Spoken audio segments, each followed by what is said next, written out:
গুড় কত বিক্রি হচ্ছে? মানে 250 টাকার বেশি আছে। হ্যাঁ সুজন ভাই হ্যাঁ একটু কথা বলেন, হ্যাঁ।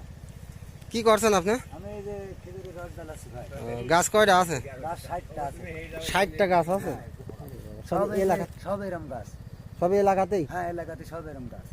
গাছগুলো ঠিলি থাকলে কাটতে হয়তো। আস্তে আস্তে গুড় হয়ে যায়। এই যে এই বোতলের মাধ্যমে বোতল হলো রস জমা করেন গাছ থেকে? দারুন তো।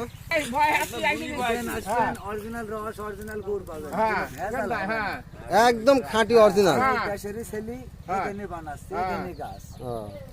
যখন আসবেন তাই গুড় পাবেন। আমি যদি এখানে না থাকি পাশের বাড়ি জিজ্ঞাসা করবেন এখানে গুড় আছে। আচ্ছা আচ্ছা আমার বাড়িতে আনা লাগবে না, এখানে আছে। আচ্ছা। তা আপনি রসের দামটা কত বলিতেন? নির্ভেজাল খাঁটি রস যখন। আমার গুড়ের রেট আছে ঝোলা গুড় 200 টাকা, আচ্ছা, পাটারি গুড় 250 টাকা। কোনো ভেজাল মুক্ত কোনো একদম? ভেজাল মুক্ত। দেখি হবে না। হ্যাঁ খায়ে দায়ে দেখি শুনি লিরাবে। আচ্ছা ঠিক আছে। এখানে গুড় আছে, খাই দেখে লিবে। আচ্ছা জ্বালাও। আচ্ছা আপনার প্রচারটা আমি করে দেওয়ার চেষ্টা করছি।